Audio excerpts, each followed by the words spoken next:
स्वागत है आपका हमारे YouTube चैनल भवा ऑनलाइन स्टडी में। आज हम लोग जो क्रम हमारा चल रहा है पॉलिटी का, उसके तहत जो है राज्य की कार्यपालिका देखेंगे। ठीक है, उसमें केंद्र के बारे में हम लोग पढ़ चुके हैं, तो अब राज्य की बारी है। तो राज्य के लिए चलते हैं, आगे बढ़ते हैं। और दोस्तों, अगर आप हमारे चैनल पर नए हैं तो आप पिछला वीडियो भी आप प्लेलिस्ट में दिया हुआ है, उसको भी देख सकते हैं। तो चलिए प्रारंभ करते हैं। राज्य की कार्यपालिका, तो हमने जो केंद्र की कार्यपालिका पढ़ी है, सेम उसी का छोटा रूप है। जैसे कि आप देखेंगे कि सबसे पहले देखिए कि राज्य की कार्यपालिका के जो मुख्य हैं वो 4 अंग होते हैं, जो चारों आपके सामने स्क्रीन पर दिखाई दे रहा है। 4 में से आपका जिस प्रकार से आपने केंद्र में पढ़ा है राष्ट्रपति, उसके बदले राज्यपाल, प्रधानमंत्री के बदले आपने पढ़ा है यहाँ पर मुख्यमंत्री है, मंत्रिपरिषद दोनों जगह है। उसके बाद आपका हो गया महाधिवक्ता, जिसके बदले कि आपने महान्यायवादी केंद्र में पढ़ा हुआ है। ठीक है, तो अब इस चारों अंग के बारे में हम लोग पढ़ेंगे जो कि राज्य की कार्यपालिका के प्रमुख हैं। तो इसके तहत अभी हम लोग राज्यपाल के बारे में पढ़ते हैं। पहले एक क्रम से पढ़ेंगे, फिर आपका मुख्यमंत्री, मंत्रिपरिषद और महाधिवक्ता के बारे में भी देख लेंगे। ठीक है, तो राज्यपाल जो है, जिस प्रकार से केंद्र में आपका राष्ट्रपति प्रमुख होता है, कार्यपालिका का प्रमुख होता है, तो उसी प्रकार से राज्य की कार्यपालिका का प्रमुख कौन हो जाएगा? राज्यपाल हो जाएगा।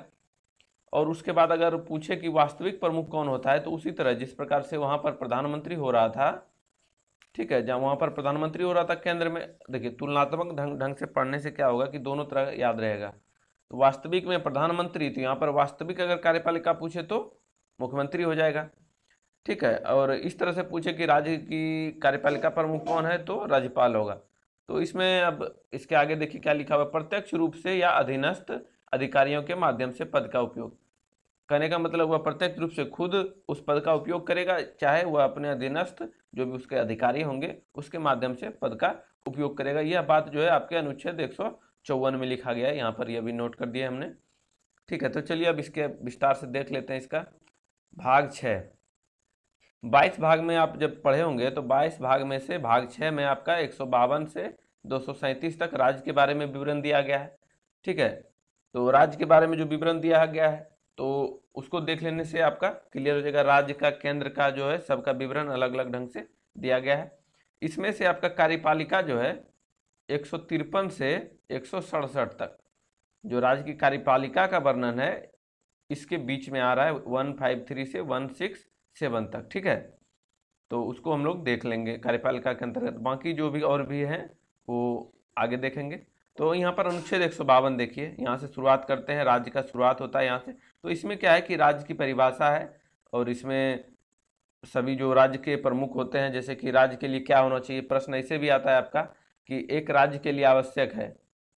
देखिए यहाँ पर टेक्निकल चीज़ है, इसको ध्यान में रखिए। जनसंख्या होना चाहिए, तभी न राज्य होगा। क्षेत्रफल होना चाहिए, और एक उत्तरदायी सरकार होनी चाहिए। ठीक है, तो यह 3 जो है राज्य के लिए प्रमुख है कि राज्य होने के लिए क्या आवश्यक है। क्षेत्रफल होना चाहिए, जनसंख्या होना चाहिए, और एक उत्तरदायी सरकार होनी चाहिए। तो राज्य की परिभाषा के बारे में हो गया। उसके बाद अनुच्छेद 153 है।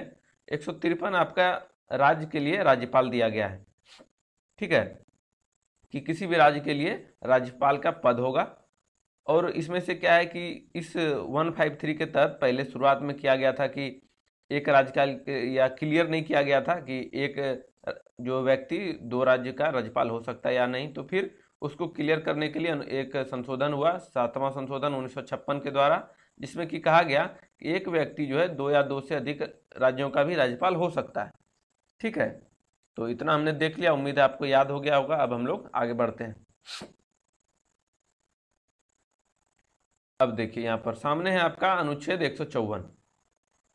अनुच्छेद 154 में आपका शक्ति, जो राज्यपाल की शक्ति है या कार्य है करते हैं, उसके तहत आपका वर्णन किया गया है। तो इसके जो शक्ति हैं उसके बारे में हम लोग देख लेंगे, कार्य भी देख लेंगे, चर्चा करेंगे। आप सिर्फ ध्यान से सुनिए। यहाँ पर है देखिए पहला, कार्यकारी शक्तियाँ।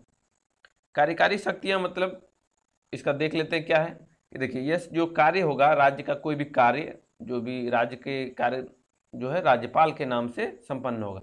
नाम है जैसे कि केंद्र में राष्ट्रपति के नाम से होता है, यहाँ पर होगा राज्यपाल के नाम से। यह औपचारिक इसलिए है क्योंकि वास्तविक हम लोग मुख्यमंत्री कार्य करता है, लेकिन नाम से राज्यपाल का होता है। और मुख्यमंत्री, और इसका नेक्स्ट देखिए ऑब्लिक दे दिया हमने, ऑब्लिक के बाद है मुख्यमंत्री और मंत्रिपरिषद के सदस्यों की नियुक्ति।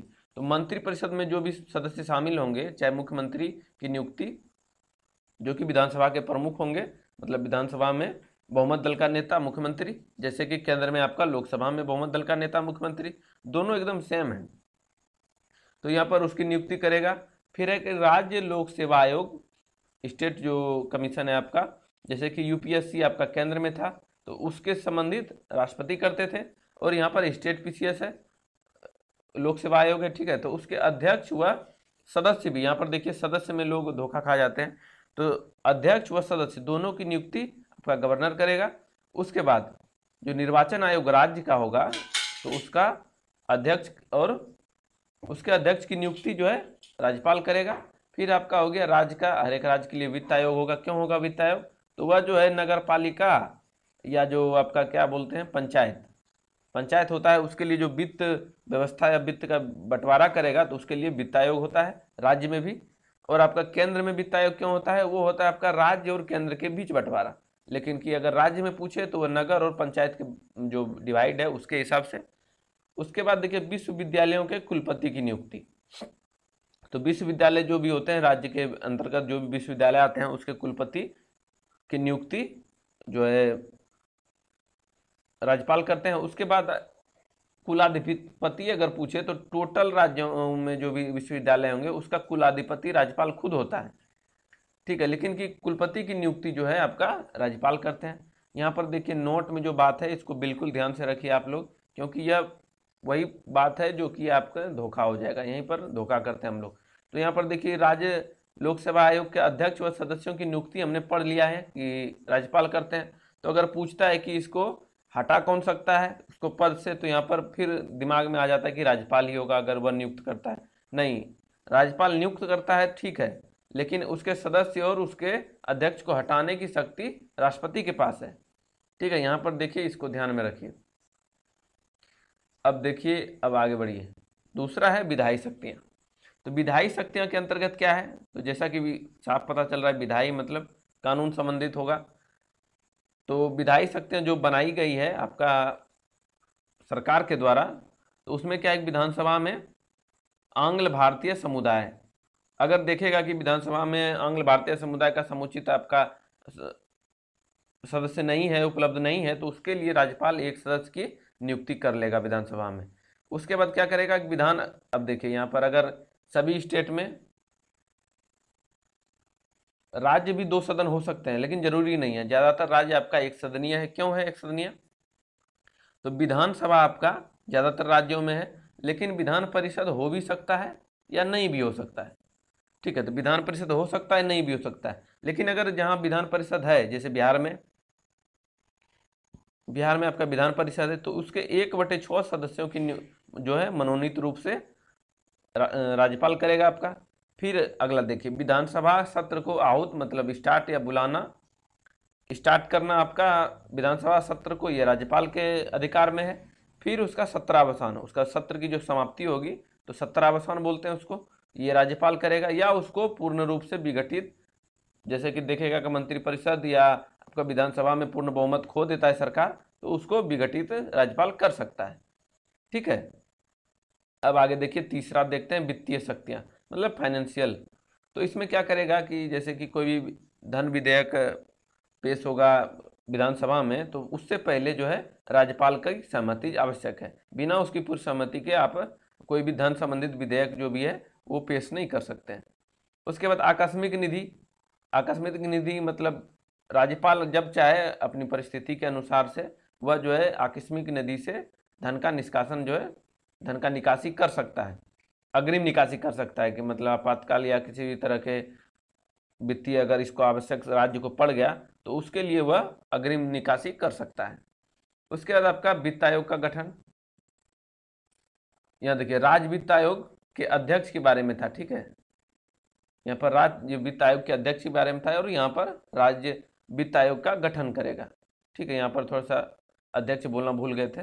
फिर आपका आगे बढ़िए, न्यायिक शक्तियाँ। चौथा है न्यायिक शक्तियाँ मतलब जुडिशियल में क्या करेगा कि यह क्षमादान कर सकता है। जैसे कि राष्ट्रपति आपका अनुच्छेद 72 के तहत वह प्राणदंड तक को वह माफी कर सकता है, ठीक है। लेकिन इसमें राज्यपाल की शक्ति थोड़ा कम है और उसमें यही अंतर है।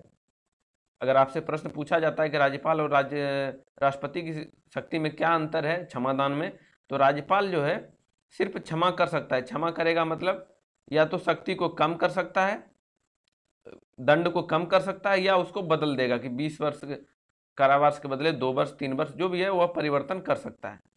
लेकिन कि राष्ट्रपति जो है अगर किसी को प्राण दंड भी हुआ है, मतलब फांसी की सजा भी अगर हुई है, तो वो उसको डायरेक्ट माफ़ी कर सकता है।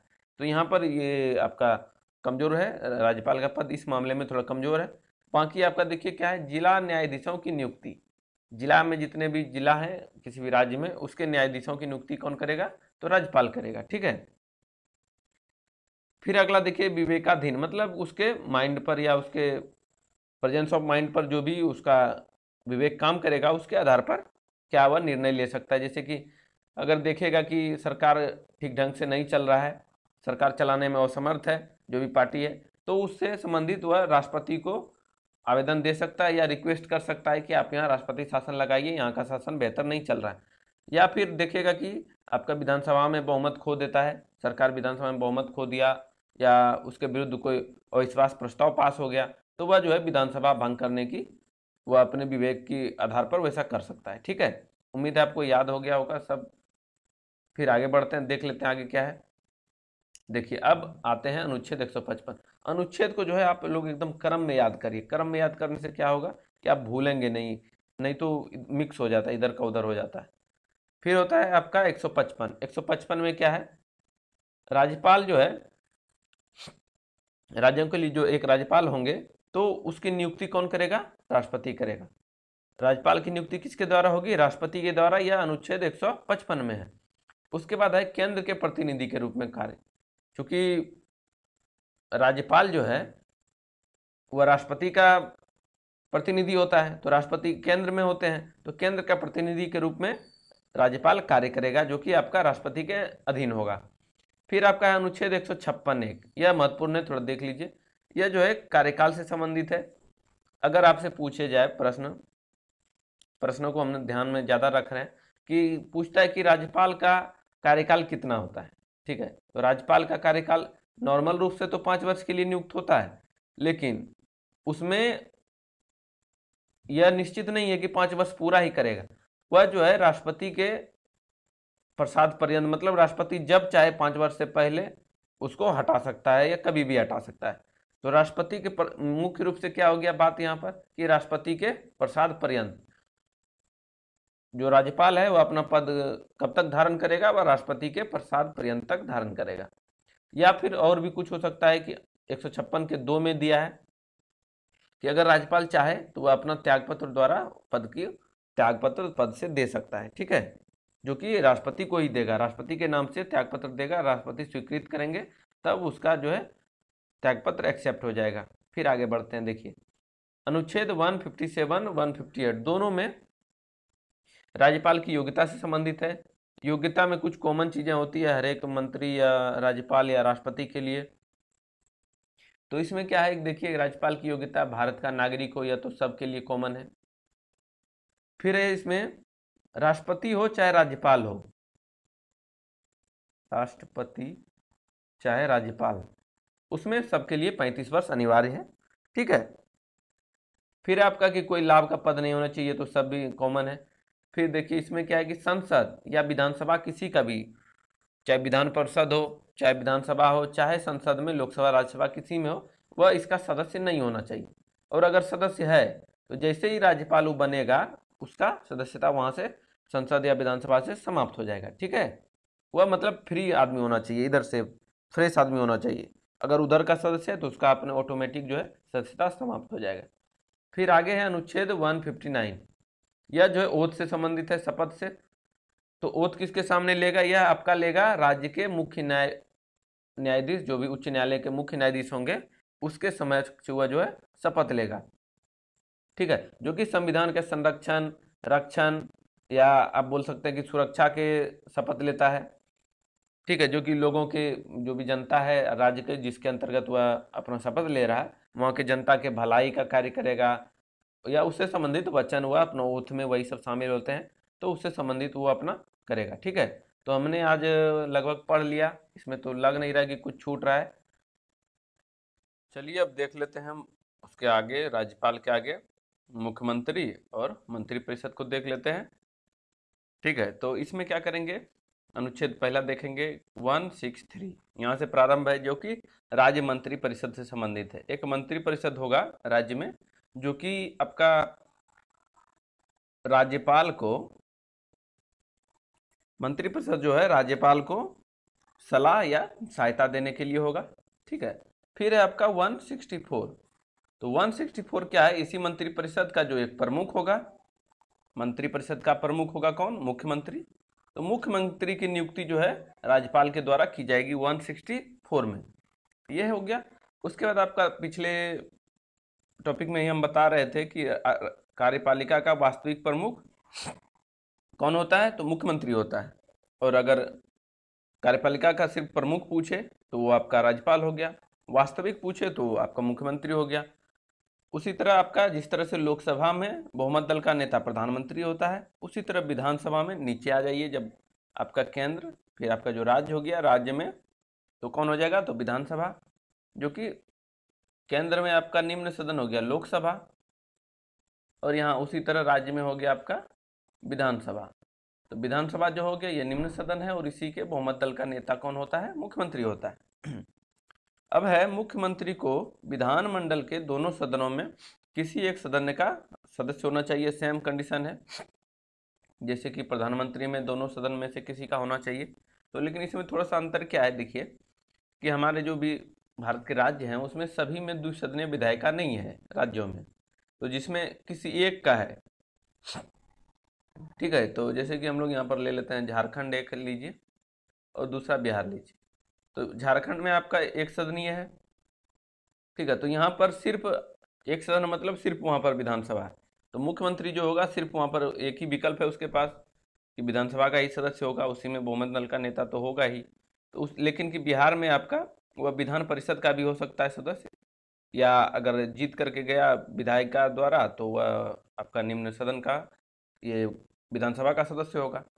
ठीक है, तो इसके लिए आपका लेकिन सामान्यतः जो है विधानसभा के सदस्य होता है, क्योंकि आप प्रधानमंत्री के कंडीशन में भी देख चुके हैं कि वह सामान्यतः लोकसभा का सदस्य होता है, लेकिन वह राज्यसभा का भी सदस्य हो सकता है। ठीक है, चलिए अब आगे देखिए, उसका शपथ से संबंधित है। शपथ क्या है कि शपथ वह राज्यपाल के सम्मुख लेता है। राज्य का जो निश्चित राज्य का जो राज्यपाल होगा उसके सम्मुख वह शपथ लेगा, जो कि जनता की सेवा व भलाई के संदर्भ में लेगा। उसके बाद वह त्यागपत्र जो है, त्यागपत्र वह राज्यपाल को ही देता है।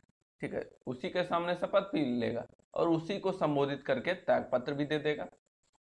तो इसीलिए यहाँ पर दर्शा दिए हैं कि समझने में आपको दिक्कत नहीं हो, राज्यपाल के सामने शपथ और उसी को त्यागपत्र। फिर अगला है देखिए कार्यकाल। कार्यकाल के बारे में देख लेते हैं। सामान्यतः 5 वर्ष का होता है, विधानसभा का कार्यकाल के हिसाब से ही है कि सामान्यतः 5 वर्ष का होता है। ठीक है, तो लेकिन कि यह अगर कंडीशन दूसरा भी है इसका कि 5 वर्ष क्यों नहीं होगा, अगर किसी कोई भी दूसरा परिस्थिति आ गया तो राज्यपाल के प्रसाद पर्यंत यहाँ पर क्या है कि राज्यपाल जिस तरह से अगर देखता है कि संवैधानिक व्यवस्था फेल हो रही है, ठीक है, संवैधानिक व्यवस्था फेल हो रहा है राज्य में, तो यह जो है राष्ट्रपति शासन की जो है प्रस्ताव जो राष्ट्रपति के पास भेज सकता है। तो उसके कंडीशन में भी यहाँ पर 5 वर्ष पूरा हो नहीं हो उससे मतलब नहीं है। फिर आपका हो गया कि निम्न सदन मतलब विधानसभा। विधानसभा में अगर बहुमत खो देता है सरकार, या मान के चलिए कि बहुमत दल का नेता है, उसके में बहुत सारे दल जो है उसमें गठबंधन किए हुए हैं, तो गठबंधन के कंडीशन में ज़्यादातर टूटने का चांस रहता है, कई बार ऐसा देखने को भी मिलता है। तो उसमें क्या होगा कि जब गठबंधन टूट जाएगा तो उसमें बहुमत दल का नेता नहीं रह जाएगा, जिसके कारण से आपका विधानसभा को भंग कर देगा आपका राज्यपाल। तो इसके कारण से ये हो गया। उसके बाद आगे बढ़िए, वेतन और भत्ता। वेतन और भत्ता से संबंधित है कि देखिए, जब आप जानते हैं कि कोई भी मुख्यमंत्री किसी भी सदन का सदस्य होगा दोनों में से, तो सदन के जो एक सदस्य का वेतन होगा उसी के हिसाब से उसका वेतन मिलेगा, लेकिन उसका जो भत्ता होगा वह एक विशेष प्रकार का होगा। वेतन आपका सदस्य के बराबर, लेकिन भत्ता विशेष प्रकार का होगा, जिसके कारण से उसको खास बना देगा। फिर आपका आगे हो गया शक्ति व कार्य। शक्ति व कार्य में देखिए कि वह तो मंत्रालय का प्रधान होता है, ठीक है, वह जो भी मंत्रिपरिषद है उसका प्रमुख होता है, और उसके कुछ निश्चित कार्य हैं जो कि जैसे कि अब अपने कर्तव्यों के प्रति वह राष्ट्रपति के प्रति राज्यपाल के प्रति उत्तरदायी होगा। राज्य के नाम से है तो राज्यपाल के नाम से वह उत्तरदायी होगा, ठीक है। वह मंत्रिपरिषद, आगे बढ़िए देख लेते हैं पहले क्या है उधर। मंत्रिपरिषद के बैठक की अध्यक्षता, देखिए मंत्रिपरिषद की जो बैठक होगी उसकी अध्यक्षता करेगा, या उसके कार्य हो गए, शक्ति भी है।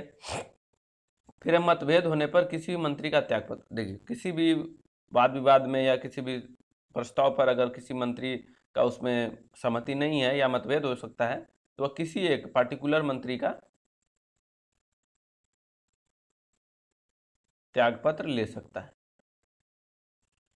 ठीक है। इस कंडीशन में ये काम करेगा या इसका पावर है। उसके बाद वह अपना त्यागपत्र पूरी मंत्रिपरिषद को खत्म कर सकता है, वह अपना त्यागपत्र दे देगा, लेकिन उसके त्यागपत्र देने से क्या होगा, पूरी मंत्रिपरिषद भंग हो जाएगी, जो कि राज्यपाल भंग कर देगा, फिर से एक नया गठन होगा। तो इसके कंडीशन में भी वह ऐसा कर सकता है। फिर आपका मुख्यमंत्री अंतर्राज्यीय परिषद का सदस्य होगा, देखिए तो अंतर्राज्यीय केंद्र स्तर पर अंतर्राज्यीय परिषद का गठन होता है, जिसका कि सदस्य प्रत्येक राज्य का मुख्यमंत्री उसका सदस्य होता है। फिर आपका देखिए राष्ट्रीय विकास परिषद, तो राष्ट्रीय विकास परिषद में भी यही कंडीशन है कि राष्ट्रीय विकास परिषद जो कि केंद्र स्तर की संस्था है, केंद्र स्तर उसमें जो है आपका मुख्यमंत्री उसका सदस्य होगा, चाहे राष्ट्रीय विकास परिषद हो चाहे अंतर्राज्यीय परिषद हो। तो उसकी अध्यक्षता कौन करते हैं, राष्ट्रीय विकास परिषद के बारे में यहाँ पर लिखा गया है, जिसकी अध्यक्षता प्रधानमंत्री द्वारा की जाती है। तो मुख्यमंत्री के कंडीशन में एक चीज और है कि वह राज्य का प्रमुख प्रवक्ता होता है, वह राज्य का प्रतिनिधित्व करते हुए वहाँ के प्रवक्ता के तौर पर भी कार्य करता है, ठीक है। तो अब चलिए उसके मंत्रिपरिषद से संबंधित देख लेते हैं। मंत्रिपरिषद 3 तरह के होते हैं, यहाँ भी वही कंडीशन है आपका केंद्र वाला ही। तो उसमें आपका एक कैबिनेट हो गया जो कि मुख्य होते हैं, इसमें भी वही चीज़ है, आप पिछले चैप्टर में पढ़े हुए हैं कि कैबिनेट प्लस मुख्यमंत्री यह दोनों मिला करके आपका मंत्रिमंडल का निर्माण करता है। और आपका यह जब सब शामिल हो जाएगा तो यह मंत्रिपरिषद होगा, और मंत्रिपरिषद जो है आपका विधानसभा के प्रति उत्तरदायी होता है। यह बात तो आप जानते हैं, क्योंकि केंद्र के स्तर पर अगर आप देखेंगे तो केंद्र के स्तर पर कौन, तो लोकसभा, केंद्र स्तर पर लोकसभा के प्रति मंत्रिपरिषद उत्तरदायी होता है, और यहाँ पर राज्य स्तर पर हो गया आपका विधानसभा के प्रति। और यह 3 प्रकार के आपके मंत्री होंगे जो कि मंत्रिपरिषद में आपका शामिल है, ठीक है। तो इसमें तो अब सब कुछ देख ही लिया हम लोग, कुछ बाकी तो नहीं छूट रहा है। एक चीज़ और छूट रहा है आपका, राज्यपाल से संबंधित एक चीज़ है जो कि आपका अध्यादेश से संबंधित है, उसको देख लीजिए। अध्यादेश जो कि आपका 1, 2, 3 ये आपका राष्ट्रपति को था अध्यादेश जारी करने की शक्ति, और सेम कंडीशन में इसको राज्य के में ले लीजिए, जैसे कि आप देखते हैं 2, 1, 3 इसमें हो गया आपका राज्यपाल। यह जो है आपका राज्यपाल जो है अध्यादेश जारी कर सकता है, उसके बारे में अनुच्छेद 213, और राष्ट्रपति करेगा तो 1, 2, 3। चलिए दोस्तों, मिलते हैं। अब हम लोग आगे चैप्टर जो पढ़ेंगे उसका वीडियो उपलब्ध कर दिया जाएगा, आप देख सकते हैं। उसमें रहेगा आपका विधानसभा और रहेगा विधान परिषद, उससे संबंधित जो है वीडियो, और बाकी के प्रश्न भी उससे संबंधित देख लेंगे। चलिए अब इससे संबंधित जो है आपका राज्यपाल और मुख्यमंत्री से संबंधित प्रश्न देख लेते हैं। प्रश्न है पहला, देखिए शुरुआत करते हैं। राज्य की कार्यपालिका से, तो राज्य की कार्यपालिका शक्ति किसमें निहित होती है, तो इस संबंधित में हमने क्लियर किया हुआ है पीछे कि राज्य की कार्यपालिका शक्ति वह आपके राज्यपाल में, ऑप्शन बी हो जाएगा इसका। चलिए आगे बढ़ते हैं, बाकी भी जो बच रहा है डिस्कशन उसको बाद में कर लेंगे। राज्यपाल पद पर बना रह सकता है, तो राज्यपाल सामान्यतः 5 वर्ष का होता है, उसका कार्यकाल जो है सामान्यतः 5 वर्षों का होता है, लेकिन वह जो है मुख्य रूप से राष्ट्रपति के प्रसाद पर्यंत, राष्ट्रपति के प्रसाद पर्यंत मतलब उसकी इच्छा, प्रसाद पर्यंत का मतलब हुआ उसकी इच्छा पर, तो इसका आंसर ऑप्शन सी हो जाएगा। अगला है आपका राज्यपाल का वेतन और भत्ता किस कोष से आता है? तो राज्यपाल का वेतन और भत्ता जो है आपका यह राज्य की संचित निधि से आता है। ऑप्शन बी हो जाएगा, क्योंकि आपका ये राष्ट्रपति के लिए है, भारत की संचित निधि से। अगर कोई भी राज्यपाल अगर मान के चलिए कि दो राज्य का अगर वह बन जाता है, अगर वह दो राज्य का बन जाता है तब वेतन कैसे मिलेगा? तो यह दोनों राष्ट्रपति तय कर देगा कि यह दोनों राज्य किस अनुपात से उसको अपना संचित, दोनों अलग अलग राज्य अपने संचित निधि से कितना कितना वेतन देना चाहता है, उसका अनुपात जो है राष्ट्रपति तय कर देगा, तो उस हिसाब से मिलेगा। ठीक है, आगे देखिए, किसी भारतीय राज्य के राज्यपाल से संबंधित निम्नलिखित में से कौन सा कथन सही नहीं है? पहला कथन है वह भारत के राष्ट्रपति द्वारा नियुक्त होता है, बिल्कुल सही है। वह 5 वर्ष तक पद पर रह सकता है, हाँ रह सकता है, बिल्कुल रह सकता है। इसमें कोई जोर नहीं है कि रहना ही है या नहीं रह सकता है, तो इसमें तो सामान्यतः 5 वर्ष तक रह सकता है, कंडीशन अगर सब सही रहा तो। फिर आपका है यदि संबंधित राज्य की विधायिका उसे पद से हटाए जाने के लिए प्रस्ताव पारित करती है तो वह पद मुक्त किया जा सकता है? नहीं, राज्य की विधायिका उसको हटा नहीं सकती है, इसीलिए यह राष्ट्रपति पर निर्भर करता है, इसलिए यह आपका विकल्प जो है गलत हो जाएगा। क्योंकि आपका जो चौथा विकल्प है वह एक से अधिक राज्यों का राज्यपाल हो सकता है, तो बिल्कुल हो सकता है। नेक्स्ट है राज्यों के गवर्नर संविधान के अंतर्गत किसके प्रति अपने आचरण के लिए उत्तरदायी होते हैं? तो राज्य का गवर्नर जो है संविधान के अंतर्गत वह जो है राष्ट्रपति के प्रति अपने आचरण को लेकर के वह अपने राष्ट्रपति के प्रति उत्तरदायी होता है। नेक्स्ट है संविधान के अनुसार राज्यपाल पद पर नियुक्त होने के लिए क्या अर्हता होनी चाहिए? क्या अर्हता होनी चाहिए?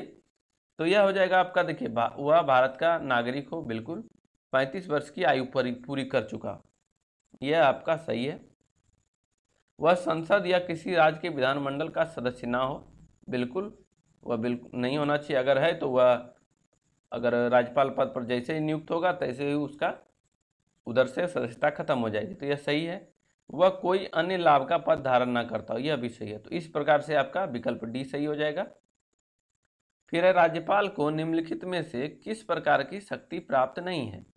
तो राज्यपाल को कैसी शक्ति नहीं, हमने पीछे पढ़ा चुका है कि विधायिकी शक्ति उसको प्राप्त है, कार्यपालिका शक्ति तो उसका प्रमुख है राज्य का।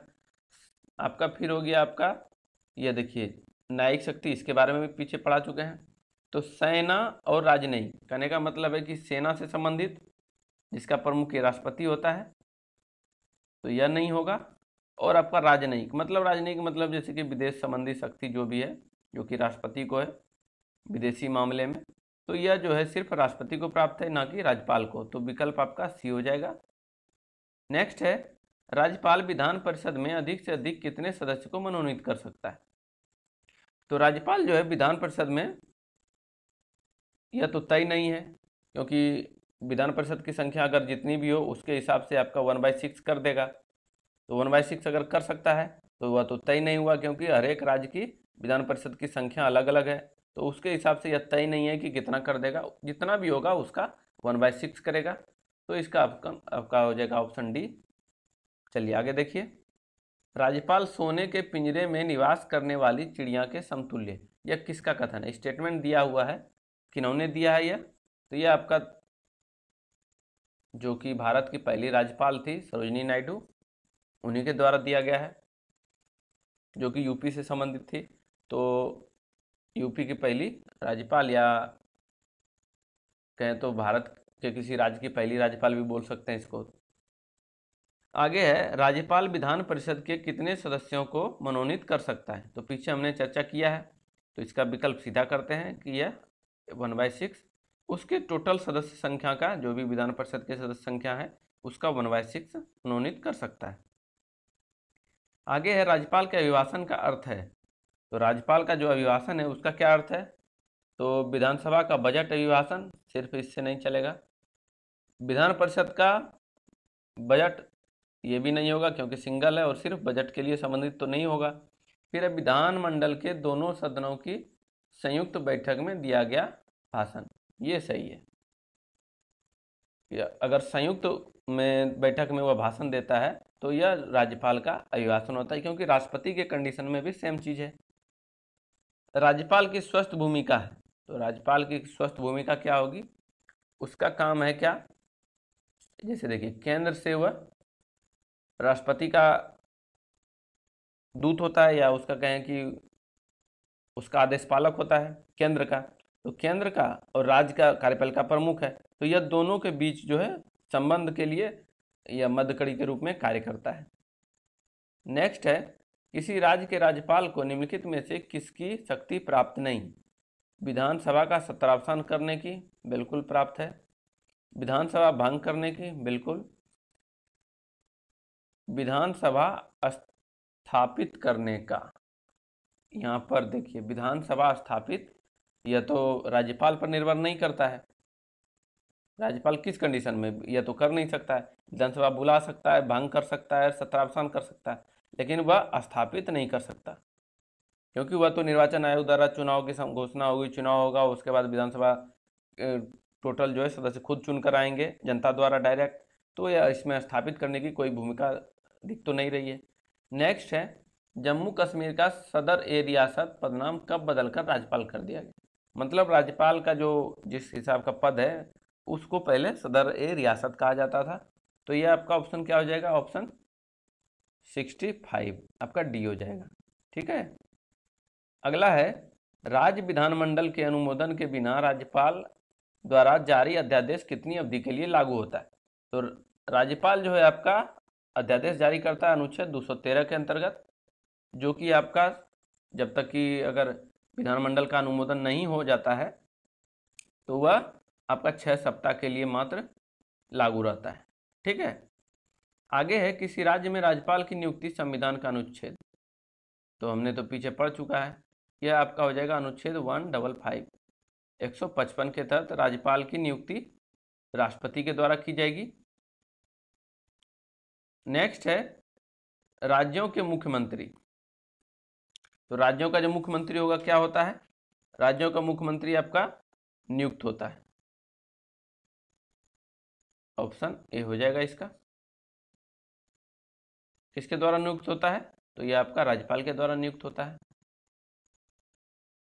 नेक्स्ट है, राज्य के शासन का वास्तविक अध्यक्ष कौन होता है, देखिए यहाँ पर वास्तविक डाल दिया, तो यहाँ पर अब क्या आंसर करेंगे आप, मुख्यमंत्री करेंगे, क्योंकि कार्यपालिका प्रमुख कौन होता है, राज्यपाल होता है, लेकिन अगर वास्तविक अध्यक्ष पूछे तो क्या हो जाएगा इसका, मुख्यमंत्री। नेक्स्ट है, राज्य का मुख्यमंत्री, उससे संबंधित स्टेटमेंट है, फिर हमने देखेंगे इसको सही गलत।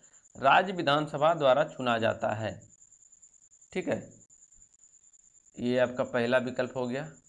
फिर है दूसरा, मंत्रिपरिषद के सदस्यों द्वारा चुना जाता है, यह गलत है। मंत्रिपरिषद की शक्ति निर्धारित करता है, शक्ति वह क्यों निर्धारित करेगा, मंत्रिपरिषद का वेतन निर्धारित करता है, बिल्कुल नहीं, यह तो टोटल मिल करके करता है सब लोग, तो मुख्यमंत्री का ये कार्य है नहीं। तो इस हिसाब से आपका विकल्प एक सही दिख रहा है, जो कि पूछ रहा है कौन सही है, तो इसका आंसर क्या हो जाएगा, ऑप्शन ए, क्योंकि राज्य विधानसभा द्वारा चुना जाता है मुख्यमंत्री। नेक्स्ट है, भारतीय संविधान के किस अनुच्छेद में मुख्यमंत्री के कार्यों को परिभाषित किया गया है, तो मुख्यमंत्री का कार्य जो परिभाषित है वह आपका अनुच्छेद 167 में है। 64 में आपका हो गया, ये मुख्यमंत्री के पद से संबंधित है, और आपका 67 में कार्य से संबंधित है। नेक्स्ट है, जब एक ही व्यक्ति 2 या अधिक राज्यों को राज्यपाल नियुक्त किया जाता है तो उस राज्यपाल को संदेह उपलब्धियां और भत्ते होंगे, तो इस कंडीशन में क्या होगा, इसे उन, हमने पीछे बताया है इसके बारे में, इसे उन राज्यों के बीच ऐसे अनुपात में आवंटित जैसे राष्ट्रपति आदेश द्वारा अवधारित करता है। ठीक है, तो विकल्प डी हो जाएगा इसका। नेक्स्ट है, राज्यपाल किसके प्रति उत्तरदायी होता है, तो राज्यपाल जो है आपका राष्ट्रपति के प्रति उत्तरदायी होता है, ऑप्शन बी हो जाएगा, क्योंकि केंद्र के जो दूत के रूप में, राष्ट्रपति के दूत के रूप में राज्यपाल कार्य करता है, ऑप्शन इसका बी हो जाएगा। नेक्स्ट है, निम्न में से किसकी नियुक्ति राज्यपाल नहीं करता है, निम्न में से किसकी नियुक्ति जो है राज्य का राज्यपाल नहीं करता है? तो मुख्यमंत्री नियुक्ति करता है। सदस्य जो है राज्य लोक सेवा आयोग, इसकी भी करता है। फिर आपका हो गया उच्च न्यायालय के न्यायाधीश, इसकी नियुक्ति भी करता है। तो आपका विकल्प हो गया कौन, सॉरी यहाँ पर उच्च न्यायालय के न्यायाधीश दिया हुआ है और यहाँ पर महान्यायवादी दिया है। यहाँ पर दोनों में विवाद हो जाएगा। इसकी नियुक्ति भी राष्ट्रपति नहीं करता है और राष्ट्रपति करता है। यहाँ पर अगर प्रश्न के हिसाब से देखा जाए तो यहाँ पर महान्यायवादी नहीं होना चाहिए था या इसको नहीं होना चाहिए, दोनों में से। उच्च न्यायालय के न्यायाधीश, इसकी नियुक्ति भी आपका राष्ट्रपति करता है। सिर्फ जिला न्यायाधीश की नियुक्ति राज्यपाल करेगा, जिला न्यायाधीश की नियुक्ति राज्यपाल करेगा, ठीक है। और यहाँ पर महाधिवक्ता इसकी नियुक्ति राज्यपाल करेगा। चलिए आगे देखिए। प्रतिवर्ष 13 फरवरी को महिला दिवस मनाया जाता है किसकी स्मृति में? तो यह मनाया जाता है आपका सरोजिनी नायडू, इनके इस स्मृति में मनाया जाता है। अंतिम प्रश्न है आपका इस चैप्टर से संबंधित, बाकी अगले चैप्टर का हम लोग आगे देखेंगे। तो राज्यपाल के वेतन और भत्ते दिया जाते हैं। तो राज्यपाल का जो वेतन और भत्ता दिया जाता है, ये आपको पढ़ा चुके हैं पीछे, स्टेट का जो है संचित निधि से। तो संचित निधि को आपको बोलते हैं कंसोलिडेटेड फंड, कंसोलिडेटेड फंड हो गया। तो ये आपका हो जाएगा कौन, ऑप्शन ए, ठीक है। तो हमने 25 प्रश्न भी देख लिए और आपका इसके बारे में विवरण भी देख लिए। तो कैसा लगा आपको, इसके बारे में लिखिए, कमेंट करिए। और बाकी आगे भी इसका क्रम जारी रहेगा, आप प्लेलिस्ट में इसको शुरू से अंत तक देखिए।